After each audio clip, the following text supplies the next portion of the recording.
So we were talking about Wind in the Willows here, and I had asked whether or not it was a not a post-apocalyptic, but a post human, civilization story. And I really liked what you were saying about how first off, it's there's elements of the Shire and of the Hobbits, and the idea of sticking to your small village rather than as Toad does, trying to go out and go after every glamorous thing one after the other. And I also like the idea that you were putting forward of how the human world is almost like the Fey world, is almost like the Elvish world, if you will, in this story. I don't know whether in Wind of the Willows, whether he was consciously, I mean, I don't, from what I remember, he doesn't think through in such detail as Tolkien did all the little Right. like languages and all that kind of nuance. He's just telling a Right. story. And there's that long line, of course, of animal stories where animals represent humans, or you're just telling nice little stories about the animals. But I don't remember in Wind of the Willows whether he tries to make a correspondence between the animal nature and the character themselves. So Toad is not like, he's not Toad-like and nasty. He's more like Mr. Yeah. Jeremiah or whatever from Beatrix Potter almost. Um, Well, yeah, kind of. I mean, I would say I mean, yeah, I don't think that these it's correlated to their animal species, mhm. with the exception of Badger, because it's just such a good fit. He's generally misanthropic, hates society, doesn't like Oh yeah, hanging okay. around people. Yeah, I I can see think you that. and I both strongly identify with Badger. Yeah, right, He's got exactly. good friends, but don't. But I'm looking for solitude, but he's also fierce. Fierce as a dragon in a pinch. Yeah, right, Um, right, yeah, he can really take things in hand. He's really the local, like, people look to him. He's the guy who knows what's going on and yeah. can solve problems because he's a badger. That's what badgers are, right? They kind of keep to themselves, and if you get in their way, then you're in trouble. I Um, mean, what's the saying about the fox versus the badger in the woods, right? That the right? fox knows many things slightly, but the badger knows one thing very, very well. Yeah. And I guess mole, you could say too, is sort of mole-like, hides and a little bit squinty-eyed and He's a little timid. more squid. Yeah, exactly. Um, and Toad is a very recognizable personality, Hmm. right? The I mean, you might liken him to the gregarious CEO or mayor type of person, very knows how to play people, very sanguine, out there, glad handing, and all of Yeah, that. right, Except right. he's also got, unlike any other people in that category that we know, also has this manic streak. He's got strange obsessions and is rather reckless. Not like any Yeah, politicians that and you might think he's of. and he's not Toad-like in that he sits in his swamp and just burps and and Yeah, eyes everybody with a baleful eye. He's yeah, more like this. It's interesting to me the way the correspondence that he makes between the animal characteristics and the personality, human personality. I mean, this is something that goes back. I would say it goes way back to Aesop, for instance, and you see it in mm-hmm. Gowan and the Green Knight, for instance, with the different animals that are caught Yep, by the Lord of the Castle. And Tolkien certainly had he was very um, what what's the word specific, very detail oriented about what animals did what. So the mm-hmm. fact that the orcs ride on wolves, Right, that's a very significant. Or the eagles are the characters that come to save the day, or the bear-like mm-hmm. nature of Beorn. Yeah, It would be, I mean, it'd be a different thing if it was like a battle pig that came, and right. won the day. I think they actually do. If I remember right in the movie, they actually had um, Dane from the Iron Hills riding on a battle pig. It was really kind of disconcerting. Yeah, yeah, yeah. No, I think That's that's the interesting. case. That was stupid. But I could not make it through the uh second video. It's I don't know. yeah, no. I mean, I I think tried I a couple of watched most of times. the first. I watched most of the first, and I watched clips on YouTube of one, of two, and of three, and really just wasn't terribly impressed. So I didn't want to waste my Uh, time entirely. I figured I'd waste my time with other things. But right. the point being is that the use of animals in a text, the use of animals in the work of Wind in the Willows, for instance, there's always has to be a reckoning with what the animal characteristics are about. I've always been interested, for instance, in Russian fairy stories where the character that is the trickster character is the wolf. Why Hmm. would that be the case? You think it'd be the fox, which is in most French Renard the Right. fox, and English stories, but they make the wolf the character that helps Ivan. Now here's No, an I don't interesting thing. I I don't think quite that's know. that's interesting to me because there's an etymological shift in the word. Now here's so we know what a fox is and we know what a wolf is, but the word for wolf in Germanic languages we've got wolf, right? Is Yeah. the Romance language word for fox. Now, Oh, renard okay, in wait. French is something totally different, but in Latin and Italian, volpe is a fox, Uh-huh. Oh, which corresponds, of course, to Wolfa. wolf, Wolfa. wolfa in Gothic. So the Well, same that is Proto-Indo-European interesting, isn't root it? comes to refer to different animals. In fact, Yeah, in some ways, in an opposite way, yeah. a wolf is lupo, lupus, Lupus. which is related to the Greek nikos, right? It's Yeah. the KP changeover, which Huh. happen, or there's a distinct, not it's not one after another, but they're sister evolutions. So the in Gaelic versus Welsh, right? There's a P and a K switch. Okay. So in Huh. Welsh, head is pen. In Gaelic, it's Ken. Ken. Uh, Dear Ken. Yeah. the PK, PK or PQ, mind your P's and Q's. That Right. phonetic sound. That in this case, that's the same between Greek and Latin. It's a similar way between Greek and Latin. Lupos and Nikos or Lukos in older Greek and Lukos. Was there do you know if there's a similar like it's a replacement of the name of the actual creature with a um uh what do you call it? Euphemism, with a euphemism instead. So Mm. like bear, for instance, is that means the brown one because it was such a terrifying creature that you didn't call it by name unless it Oh, appeared, oh, that's Ursus. interesting. Yeah, Ursus is that's the Indo-European Ursus, but yeah. the Beor, the bear is the brown one because you just don't Beor, want to call yeah, that thing it's round. brownish. Yeah. Yeah. I don't Oh, know. that's Does that happen with interesting. wolf? I don't know.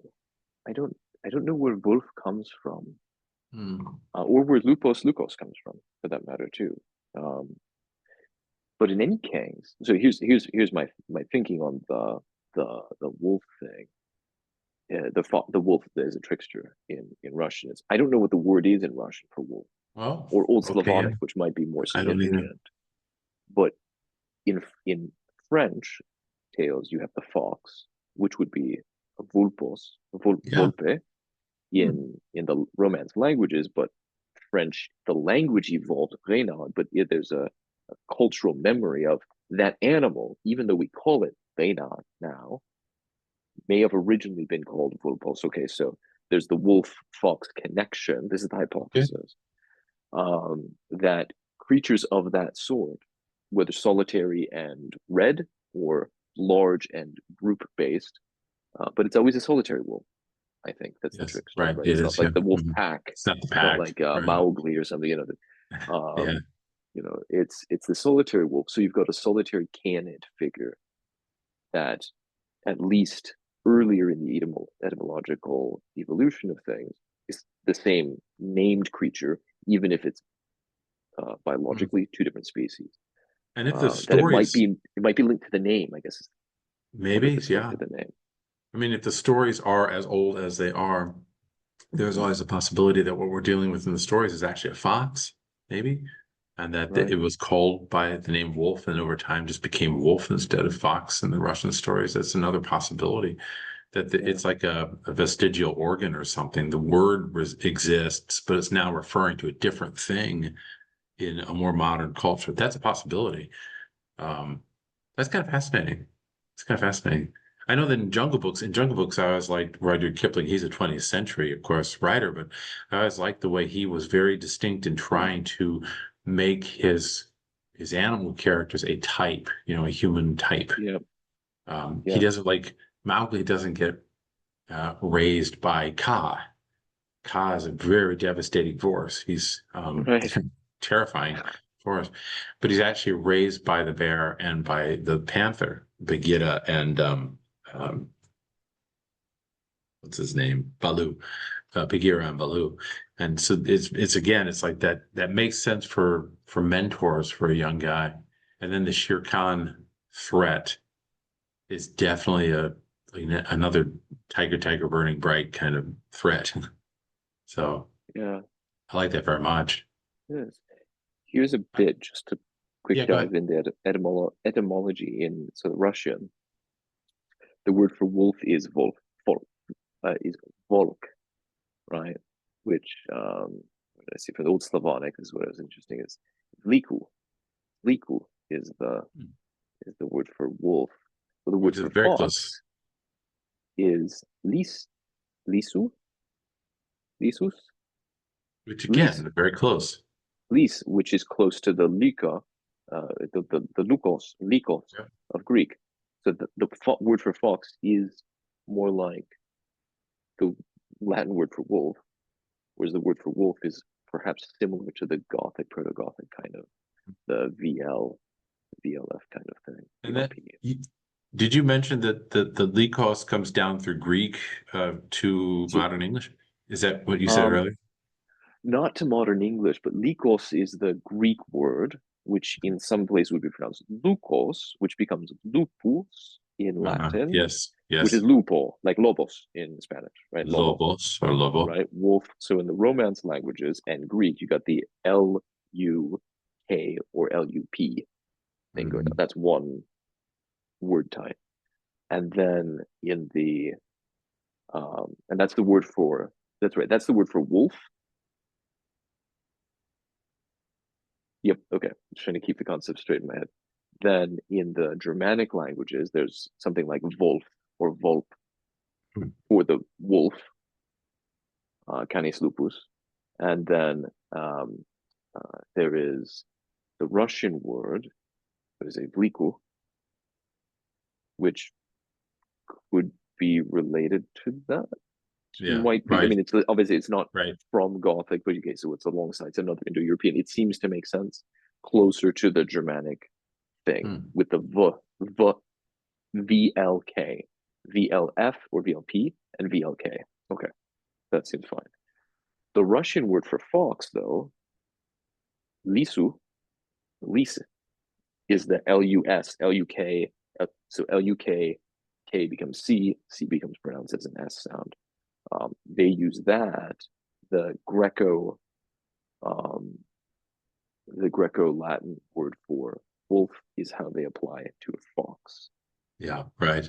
So the Yeah, word goes this way, but the trickster figure goes this way. I know the word comes up in the Greek lycanthropos, lycanthropy, and the lycans, werewolves, werewolves, lycanthropes. Yep. Interesting. Werewolf. That's just weird. Man, But which is right, man wolf in Old English, right? yeah, man wolf. If I'm Right. not mistaken, Exactly. man wolf, Yeah. and Right. then lycanthropos is the Greek word for wolf man. Right.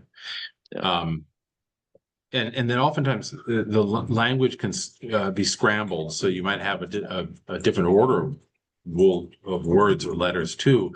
So Mhm. Volt, not to do what is that anagram stuff too much, Oh, but right. Volpa, Wolf has the L and the P and the U and the A that Lupa also They're just has. switched. You're They're right. switched That's around. really interesting, which Yeah. can give some credence as to why what the Germanic languages apply to wolf, the VLP Yeah. type, is Yeah. the Yeah. Latin word for fox, vulpe. Right. Right. Not to be too tangential for people that aren't interested in this sort of thing, Really but cool. I find it fascinating. Hello, I really fellow do. linguists. Because it's like you're tracing the roots way back, almost to the Proto-Indo-European But thing. that's just it, though, because that when you ask about stories and especially animal types or characters, either character names, Yeah. the stories are trees of the words, right? Yes. The Yeah. story, Yeah. Right. the history of a story is a tree, and that tree is the family history of the word. Yeah. And the words are kind of immortal in some ways. They just take on a new shape, take on different shapes or nuances over time, or perhaps the nuance stays the same, but the pronunciation changes Yeah. which is I mean, really, really fascinating. language in general is fascinating that way. I just do quick. This is something I posted just the other day, and I found it really interesting that. Okay, here it is. This is from my Old English Word Hoard Yeah. app, and the roofvärter, which I hope I pronounced right, is a worker who works at roofs. He's a roofer, right? A roofworkta. Yeah, Yeah. okay. Got it. But you can see it's not a big leap to say this is roof. No. ROOF is re-scramble the letters in a way and elongate or represent this sound in a different way. And then Verta, a T moves to a K, and you've got a Werka, a Well, worker, a even worker. I would say even the H would be variously pronounced soft, like we might want to say it, but also would have a k sound, like Oh it yeah, might in Yiddish circles, right? yeah, Werka. Workta, Oh yeah, right? I can see that Workta. Werka, Werka. That's really, I And mean, in fact, I there it find is. this It's got the fascinating. X for you as well in the alternate pronunciation. Yeah. And like I said, Workta. in the other side, I just love the way when we trace these, you used to a little nudge somewhere and the Right. word changes or the history changes a little bit. I find it puts things very much in perspective because what I mean by that is that when we look at our own modern situation, we think that our modern situation is what it's always been, or that this Right. will always, the things that we're dealing with now will last forever or have never been dealt with before. And you look at language, it's not only fascinating, but it's like people working on roofs back in the day. We're not saying, hey, we're speaking Old English. They're just saying, hey, get that roofbacker up there so he can do his job. Right. You could say Um, they can they were just Daniel's worried about getting job and paid and getting the Nega roof done. fall the shingles. Yeah, exactly. um, and so it Shingles. really does, for me, it puts it in perspective. Yeah. They dealt with many of the same things we're dealing with now, and the problems that they had back then seemed like they go on forever, and now they're part of history books. I mean, So, look at Salisbury or Sarum, right? Sarum, the city. I was recently seeing a thing about here's what reconstructed, because now Sarum is just you can see the stone line in the circle, and here's the out essentially here's the blueprint footprints of the various buildings. yeah, So right. otherwise not much, essentially nothing there. But here's what it did look like, kind of done up in the 3D mock-up thing. Um, like that was a thing once. There were people living there, just okay, here's our city, and it goes on forever, right? And they were speaking like this, right? They had the roof. There was some Hofwerkte, working on somebody's roof, um, And they weren't, and and doing they weren't that. thinking, oh, we're making things for people in the future to find for history. They were doing that. It No. was just they were just living their lives. I was thinking about that with our guy that we allegedly are talking about, Mr. Tolkien. When he was Mhm. studying these languages, he must have found to some degree there was an element of time travel in his mind when Yes, he was studying. I find that to be true myself. absolutely. When I'm looking at a word or derivation of a word, or when I'm looking at a piece of history, I sometimes find my mind going back in time. So it's almost like I'm there, and imagining the Hmm. whole world around me. Yeah, And it's hard to come back into modern era and be like, oh yeah, yeah, I got to do the dishes or whatever it right. is, and Right. deal Gonna with the modern politics. work the Platten, Platten, Hmm. and That's right, the Spine. I Platten, don't know how do you say Swedish, Platten but factor. Platten, work the Yeah. Platten. Um, But he, if that's, what do you say? Let's, again, it's Tolkien is underlying the whole thing, because I mean I think it is. This is the thing with like magic words, right? You use a word rightly, or you pronounce a word, and it takes you yes, right, somewhere, right? right. Or And that, someone in this case. yeah, very much so, very much so. I mean, it's not, the words don't necessarily transport you physically there, but they do seem to have an effect on the imagination and the mind. We were having a good discussion just the other day, my son and I, about magic and whether magic actually is a thing, whether like Right. can you put a curse on a person and all this. And because of recent developments in various Oh figures yeah, like Jordan right, Peterson, for instance. right. Uh, and one of the things, whether or not there is any, I don't see. I don't think that there's like an invisible juice that people manipulate necessarily. But what one could say is that the words themselves end up having an effect on the mind and the mind of viewers, the minds of listeners. So you begin to think a certain way, and then it can alter your perception, and whatever does happen becomes part of that perception that has been changed or altered. Mm-hmm. So if nothing else, that does seem to happen. And so Yeah. when a person like Mr. Tolkien is writing his works, he's doing he's doing a sort of magic, I guess you could say, in that he's creating a sense of hope and a sense of history and a sense of perspective for those that read him. Mm-hmm. That's why I always made the distinction between wizards and sorcerers and warlocks, Mm-hmm. who all and necromancers who all do different things. You know, they change the lives of people in different ways. So Right. Like some of the great tech masters right now are perhaps more akin to necromancers.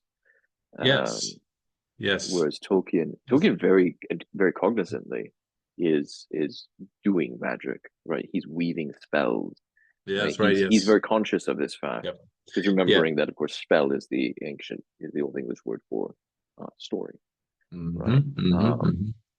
But Like the oh God yes, spell. right, exactly right, and wait for it to quick weave. If I can take a quick duck to not lose a thread to weave it back into the tapestry, is that you asked at the beginning whether I think that Wind in the Willows is like a post-civilizational thing, and I think there's an element Mhm. of that. But Yes. like I said, they're kind of crossing worlds where there's still an existing civilization, but it's very other. And insofar as it had in the Toad episodes intersecting with that civilization, it's a negative judgment on a world run by machines, particularly the Oh, yeah. motor car, Interesting. Yeah. which is precisely the kind of work that Tolkien did, which is finally going to be revealed to the world tomorrow. Oh, Excuse me. It's yes. going to be revealed to Britain tomorrow. In Yeah. America, you have to wait until November. Uh, Except for contraband, bootleg copies of newly released, published, on previously unpublished works. But yeah. You the sent me this. Here it is. I'm going to share it with yeah, anybody who wants to know. I think this is really interesting. And my suspicion is that they were just going through his notes and they found these and they put them together in the same way Silmarillion was put together. Does that sound right to you? I think this was a bit more complete insofar as the end of Bovadium and the fragments being fragments were complete as fragments. And then the end of Bovadium was a thing. He wanted to publish it. It never got around to it because it was taking him, it would take have taken him away from his more proper work. Christopher himself never actually published it, but sort of put it in the hopper. I think it was in the hopper, and it wasn't a top priority thing, but is very interesting to come out. Essentially, it's a satirical stab at a world run by motor vehicles, motor cars. So you can see a strong affinity between that and the Wind of the Willows critique of Toad and the motor car. Sure. Sure.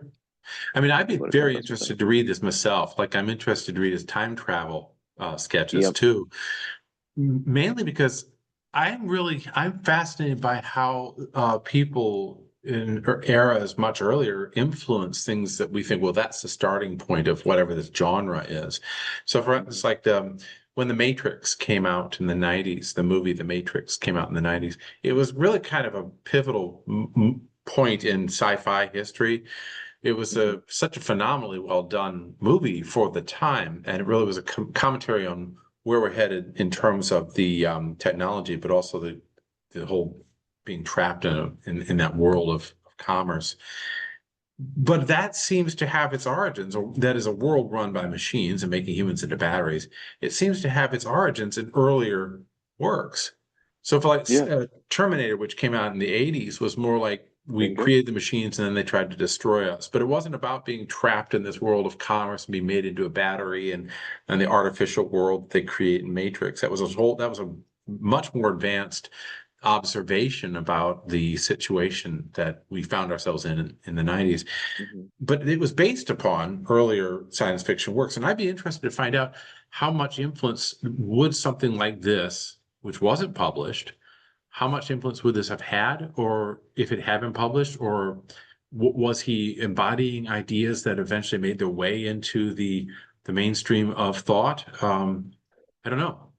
I don't And know. that's an interesting point. It's, we tend to think of a writer's work as as being an agent and having agency in itself, as though it's distinct from the author. Yeah. So the book wasn't published. Well, clearly these ideas never had an effect. It's not as though Tolkien didn't talk to anybody in Sundry Right. about Yeah, it. yeah, right, exactly. So Yeah, the right, idea still right. finds a way. Ideas are like water, and whether Yeah, in the written form or the spoken form, is to say long range or short range, they find a way to they move from do. person to person and flow out. Yeah, they do. Definitely. So And it's and very likely that these kinds of things, and he wasn't quiet at all about his opinions because it had to do with a very socio-political matter confronting his front door. They yeah, right. mow through, whatever commons prayer, meadow in order to put a motorway through. And Yeah. he talks about it elsewhere. Right? He mentions this in on fairy stories, um, Yes. where he lays out essentially everything I'm doing. That's what a good fairy story does anyway, is to show a way out. It does. Yes. And even his great work that I can't, it's hard to it's hard not to emphasize you can't emphasize enough the impact that the Lord of the Rings series had on both England and on America and then on the rest of Western culture. It really was quite, I think, a pivotal work, as we've talked about before. But even in that work, you see elements of what seems to be here. Um, like Mordor, for instance, in that text, I've spoken before how I can envision Mordor being a very not clean, but a very regimented and paved and regulated place, much like Mhm. Berlin, in Oh 1937 or yeah, whatever. it's a Um, great example. I can see it being that way, at least in his imagination, and seeing the sort of horror at that unnatural thing of Mhm. paving over the earth. And this would have been a more like explicit version of that that came out in a fantastical way in Lord of the Rings, if that makes any sense. Mhm. Um, I would like to see it. I really would. And you said a world run by automobiles. Is that, I mean, Yes, something about that. Run by is I haven't read it yet. I haven't even seen right, advanced right, right, copies. It's just right, right. piecing together the chatter about it, and some excerpts. But it's the world that's centered on the automobile, which it wasn't really even the very end of Tolkien's life. We started to make that shift. I don't know what it was like in Oxfordshire. Um, but in the United States, it's the 60s, sure, you start getting cars, more people. There's still enough people Oh, that yeah. don't. But it's Oh, kind yeah. of shortly after he dies, it becomes a big thing. In Italy, we're rather living through that moment.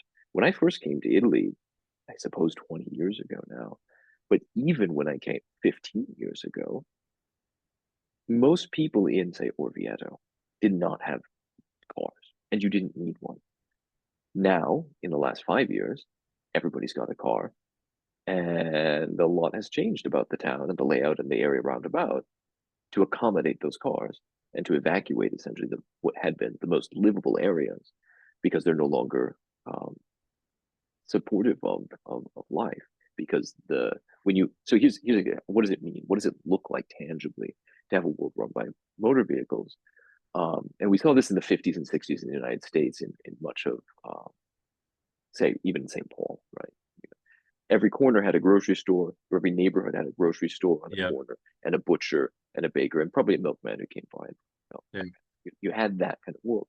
Well, when the cars became a thing, it became not only possible to have big box stores elsewhere, in the case of St. Paul, literally by mowing under the African American neighborhood, putting a big freeway through there, and so on and so forth, and laying out the big box stores there as well. So there's obviously social, political justice issues involved in that. But it became obligatory then to go to them because anybody who runs a small shop knows that big box stores tend to drive you out of business. They So do. now all of a sudden you'd prefer to go to the local butcher or baker, but he just closed down. So now you have to go to Walmart or Target or Cub or whatever Yeah. it is. Right.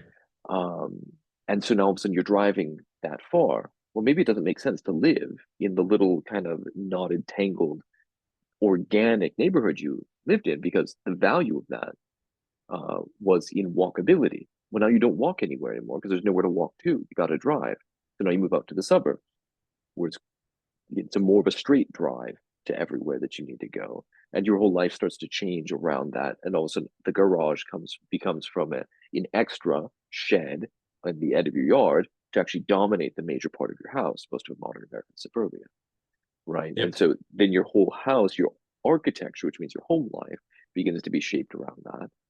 And Yep. now it's hard to get what you need even at big box stores. You have to order it online from Amazon because you have delivery vehicles which now run everything. Yes. And if this seems like Luddites complaining to each other about the awfulness of the modern world, I think it's much more complex than that. I think it's much more Absolutely. difficult to parse because first off, we don't always know uh, the elements that we live with because we live with them so intimately that they seem like air. They're like water for the Hmm. fish. You don't realize, for instance, that the automobile has on the one hand made life much certain things are much easier. Yeah. Travel and getting to the doctor and hauling big materials. It's all much easier. Um, but on the other hand, so many things have been sacrificed or cut that one wonders whether or not the value statement is equal on both sides of the ledger.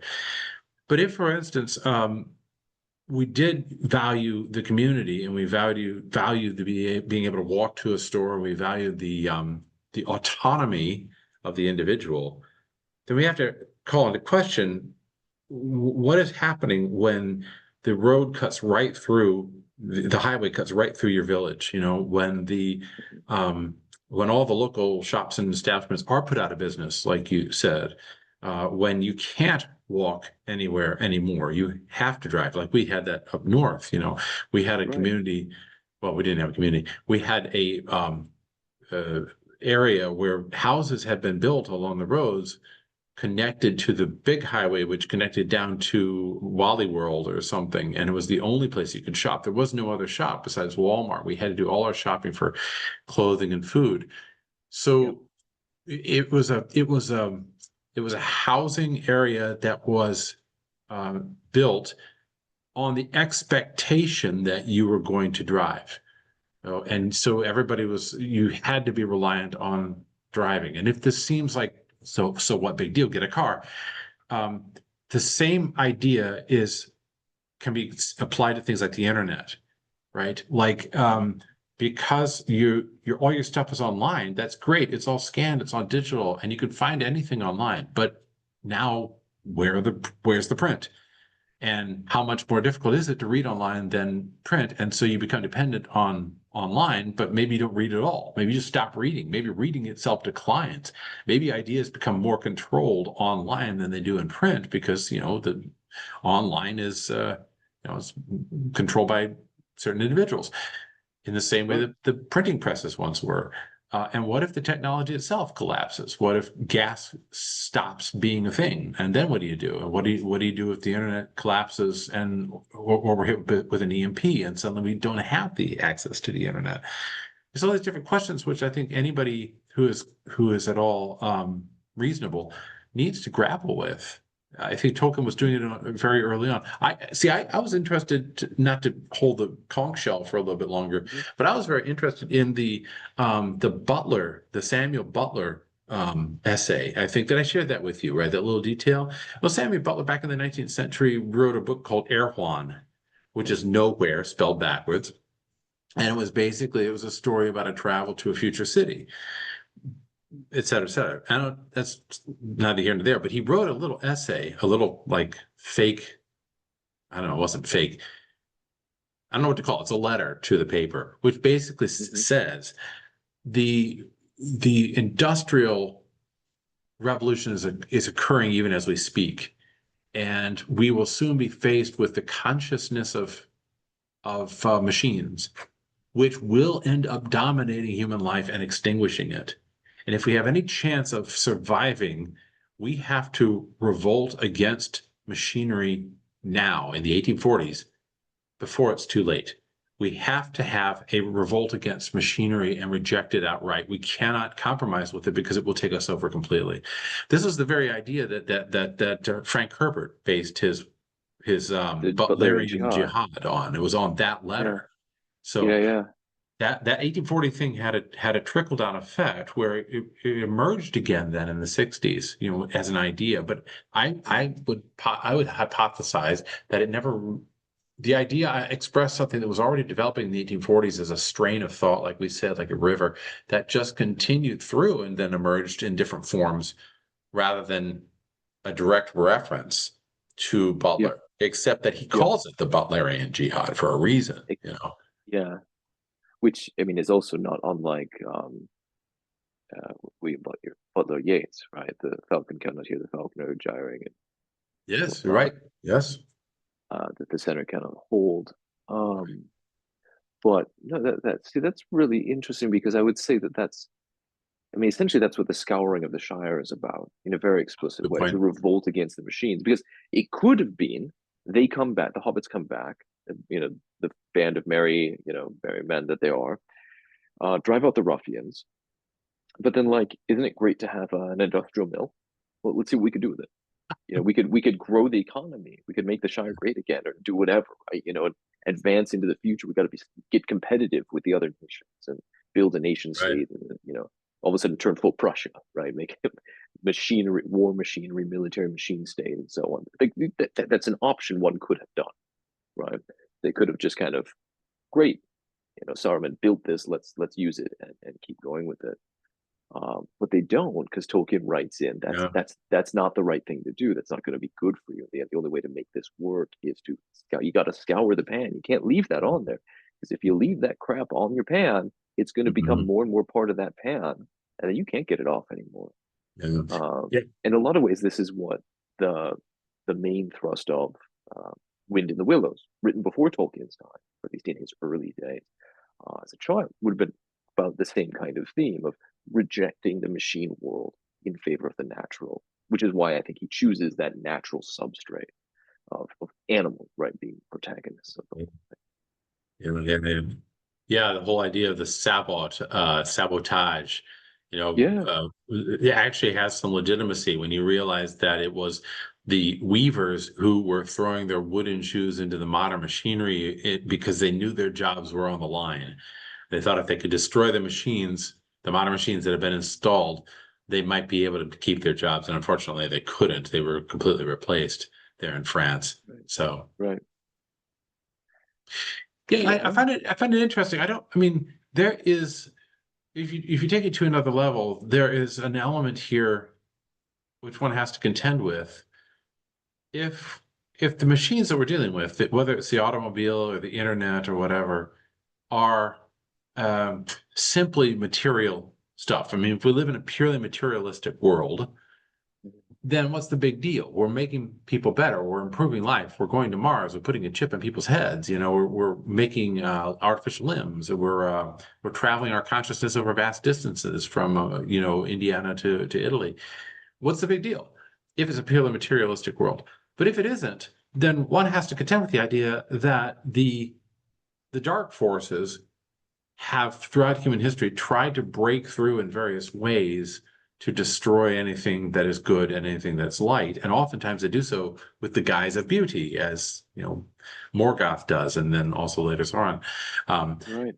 and sometimes they do so quite openly with violence, as happens in this section in Silmarillion with the Mm. Morgoth's attack on Gondolin. But it does occur to me that there have been thinkers who have said that with the building of machinery, we have been building towards the pinnacle of artificial intelligence. And artificial intelligence, some say, is like a daimon, which is going to eventually replace humans and is using humans even now to bring it into existence. Now, I Well, don't know sure. what quite to Because make of that necessarily, but if that's a reality, then that's kind of a terrifying reality. Sure. And but think about it though. One doesn't need deposit, although it's a useful way of talking about it in either case, whether how literally you believe it. But that's precisely what's happening and what has happened in the last century with the motor Sure. vehicles we were just talking about. Absolutely.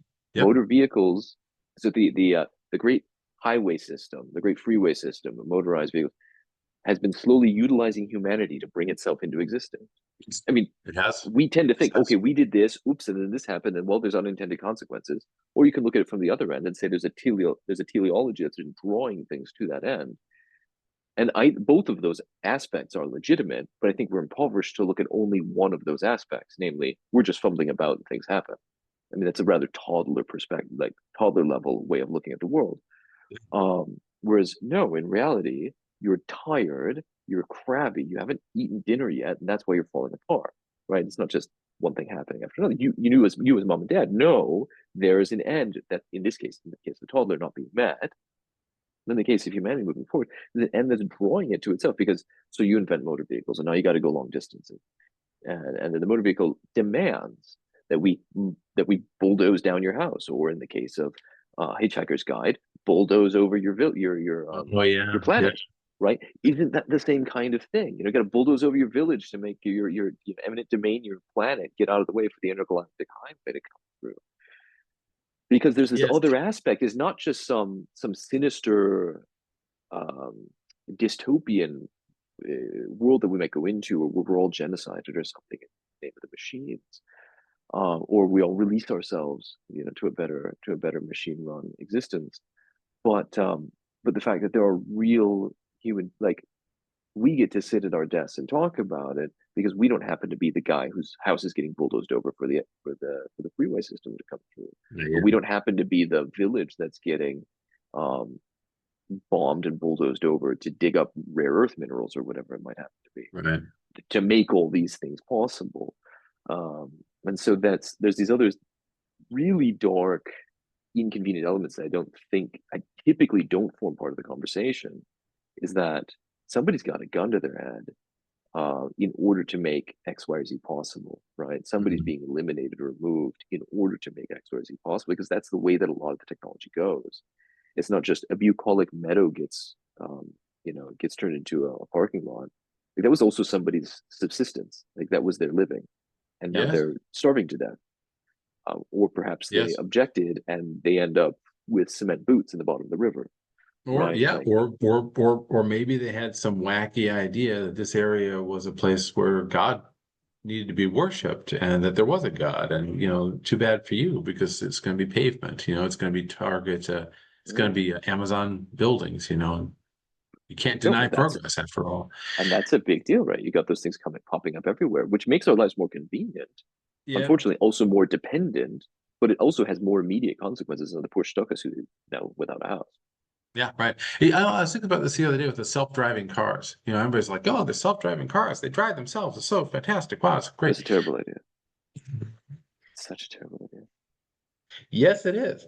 There's a And I know great people scene. involved in making them, and I think it's a Yeah, terrible I idea. know, I know, I know. There's a great scene in the movie Logan, which if you haven't seen, it's a fantastic movie, but it's Uh, violent and all this. yeah. But they have in the future self-driving trucks that travel on these highways just delivering crap. And the self-driving trucks don't pay attention to anything on the road. They're just going to do their job. And there's a scene where these horses break free from this farmer who's transporting them, and the horses are running scared on the highway, across the highway. And the trucks it's very perilous. They're just about to mow these horses down, and they have to get the horses out of the way. It's very much that image of the self-driving thing that modernity doesn't give a darn about the life itself that's there, which is odd because they're delivering stuff so that life can continue. So they're delivering from life to life, but are they? Are they at all? Um, with the self-driving car too, I've always wondered what is my objection. I love old cars. So what is my objection to automobiles? I think that on the one hand is because first off, since about the 19, I don't know, 70s, maybe 80s, cars really haven't changed. Yeah, they got more Mhm. streamlined and they've got more gadgets and gear and now they're self-driving.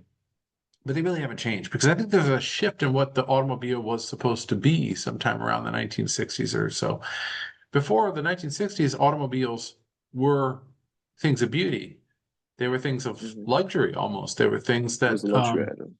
Yeah. yeah, yeah, and it was something which they still crafted them with a sense of beauty based on the human form. You know, you look at the old Mustangs, for instance, or you look at some of those beautiful cars. They have that swoop and that curve and this sort of gloss to them. They were works of art. They're Um, horseless chariots, and it really is a yeah, chariot yeah, right, with yes, all the sort of imperial splendor, or even just splendor that yeah, right, entails. yeah. And so you go out and you would enjoy that as well as getting from one place to the other. But I think sometime around the 1970s, the idea moved to no, they're just tools to get us from one place to the other. There's no more luxury at all. It was just sort of now they're utilitarian, and they became more utilitarian. Even modern sport cars, for instance, Yeah, which I can't stand on a highway, they're utilitarian. They're signs of machismo. Um, yeah. and moving towards the self-driving car, I've asked why have cars really not changed in 50 years? The answer may be is because they've reached the place where they're supposed to be. This is what they were supposed to be, is self-driving cars. And Mhm. they're there, you know, and there's no Yeah, reason for an advancement of cars any further. I mean, what are you going to do? Like just make them teleport from one place to the other? It's like there's nothing further you can do with this machine. But the machine, if you yes, could reverse it to what you said, the machine has reached the point where it wanted to get, which is self-driving, which yes, means it can basically get rid of the humans and drive wherever you want to go. right. And it gets rid of the driver. It's easy to get rid of the passenger then too. Mhm, Here's an mhm. interesting parallel to something that's in my mind looming in the background of all of this. Deserves many conversations on its own. As I've been slogging through The Decline of the West by Oswald Spengler. Oh, yes. He has the model of all the great civilizations are each one is like it's an organic entity that has a beginning, a springtime, a youth, a flourishing, fruitful maturity, and then a decline, and eventually then it dies like a fruit. It ripens, but then it goes off, it rots, and it falls to the ground, and all you have is the hollow shell. And he describes the hollow shell period as one of mechanism. It's no longer alive, Mhm. but it's just mechanistic. So there's Yeah, like a machines running. bureaucracy. Yeah. Exactly. It's the machinery of the state and economics is still Yeah. there. Yeah. Nobody's producing new art. There's no soul. And he gives all the examples: China, India, ancient China, India, ancient Egypt, classical Greco-Roman civilization, the Middle East civilization of Byzantium and Islamic caliphates, and to the modern West. And the same pattern holds for all of them. Boom, boom, boom, boom, boom, boom, boom. So essentially, here's where the modern West is on the line.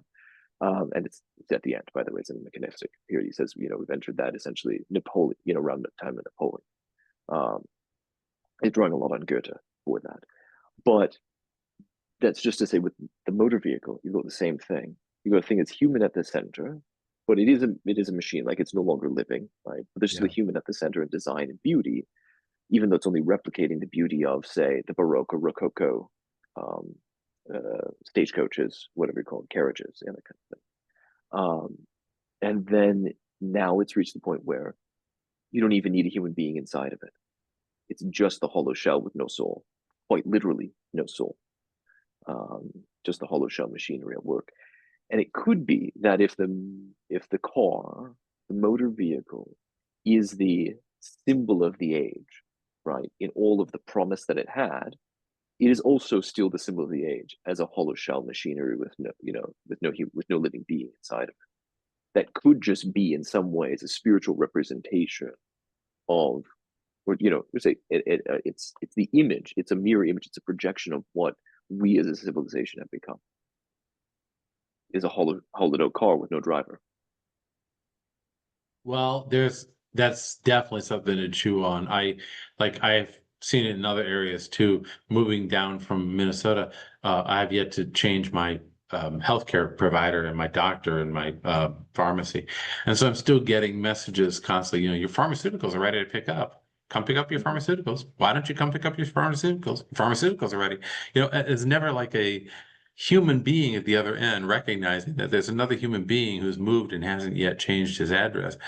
It's just this constant message that's sent out. And sure, Mhm. the pharmaceuticals were probably all created and put into a slot somewhere, and no human is showing up. It's just kind of Right. this bizarre catch-22, I suppose. I am Yeah. heartened, though. I'm very heartened by one thing, which is that whenever you do have a desolation, as Tolkien used the image, vines tend to grow up with flowers and they encircle the head of the fallen statue, you know. Exactly. And I think that's Exactly right. sort of something that happened in the 1960s. It's why I don't like, I have a lot of conservative friends, for instance, who want to put down the whole movement that occurred in the 60s and 70s completely. And I think there was a lot that was going on that was not, that was sketchy and probably a bad idea. Hmm. But it was an attempt to break free of what seemed to be a calcified situation at the time. And Yes. it broke free on the one hand with that whole free love thing. It broke free with the drug use movement. It broke free with the Hmm. music and with trying to move around more. So there's a lot of things like people were trying to fight against this. I don't see that happening now so much. I find that Right. the 90s and the 2000s were kind of a desolate era. And sometime around Hmm. the 2010s and 2020s, now we're seeing young people, especially, who are gravitating more to old ways. They're living on their own. Hmm. They're trying to find ways to live off the grid. Many of them who've grown up with a cell phone now are really trying to completely reject it, getting flip phones or living without anything at all. Yeah. It's extremely admirable. I love to see it because I do think that despite all my raillery against the progress, you know, the Hmm. message, I do think that life finds a way. I do think that there's Yeah. a way that it resurges up, even if I'm not here when it finally does triumph again. In some ways, I think it's absolutely right. Absolutely right.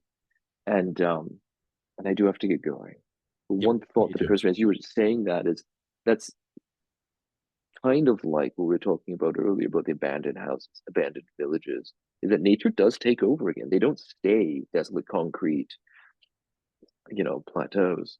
Um, that a post-civilizational world doesn't necessarily look like Book of Eli or something, or Mad Mm, Max, right.